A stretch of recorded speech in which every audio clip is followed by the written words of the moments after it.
Hello, everyone. Every family has that one person who will break the financial struggle. I hope you become the one. Today, we bring you a powerful and emotional story about a person who carried the weight of their entire family on their shoulders, but one day decided to choose themselves. This story is not just inspiring, it will open your eyes to the silent struggles many go through. They say every family has one person who decides, this struggle ends with me, this pain ends with me, this poverty ends with me. This is the story of that one person. His name was Armand, and he wasn't born lucky. He was born into a storm, but he had a fire inside him that even poverty couldn't put out. Armand was born in a small, forgotten town, a place where dreams were handed over in exchange for survival. His father worked 2 jobs, but still couldn't pay the bills. His mother stitched clothes late into the night, her fingers bleeding silently. They lived in a one-room shack, walls cracking, roof leaking, hearts heavy. The only inheritance passed down to Armand was debt, struggle, and silence. No one in his family had gone to college. No one ever owned land. No one ever believed they could. Because when you grow up hearing, we can't afford it, every day, eventually you start to believe it. But not Armand. Not this time. One rainy evening, Armand overheard his father whisper to his mother, "Maybe our children will have a better life. Maybe Armand will be the one." That night, something changed. At just 12 years old, Armand made a silent promise to himself. "I don't know how yet, but I will break this chain." From that moment, he studied under candlelight. He sold snacks at school to save money.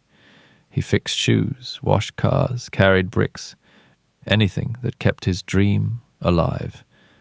While others laughed and played, Armand worked and worked, his mind always thinking of one thing: freedom for my family, hope for the next generation.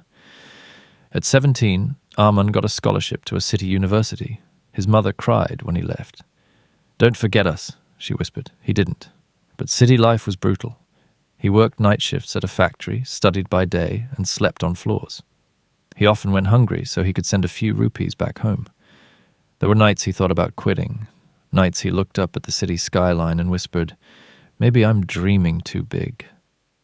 But then he would remember the cracked walls, his sister's torn shoes, his mother's trembling hands, and he'd whisper back, "No, this dream isn't just for me, it's for them."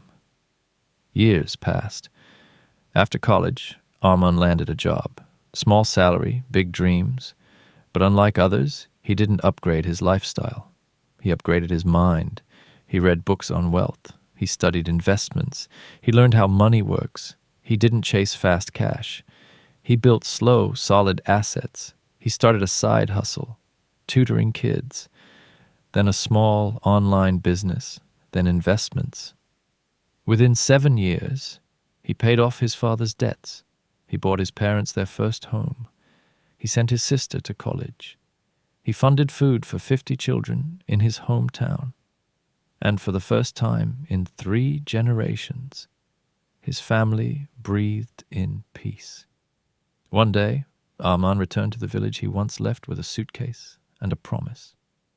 He stood before the children in the same school he once swept floors in, and he said, "I wasn't the smartest, I wasn't the richest, but I had one thing many didn't, a decision that the pain ends with me, that no child after me would sleep hungry, that no parent after mine would beg for dignity." The room went silent. Many cried, because for the first time they saw with their own eyes.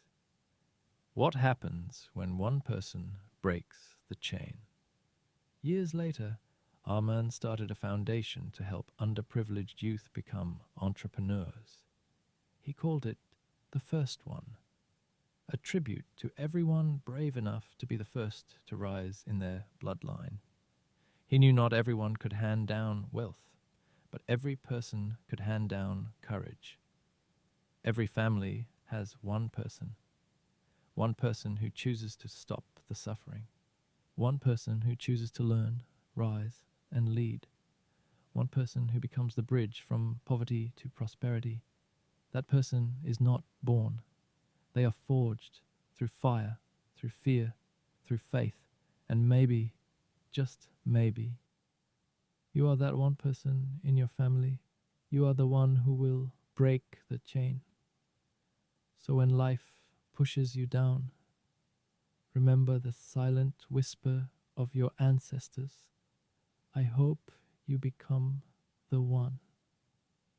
And if you don't see a path, make one.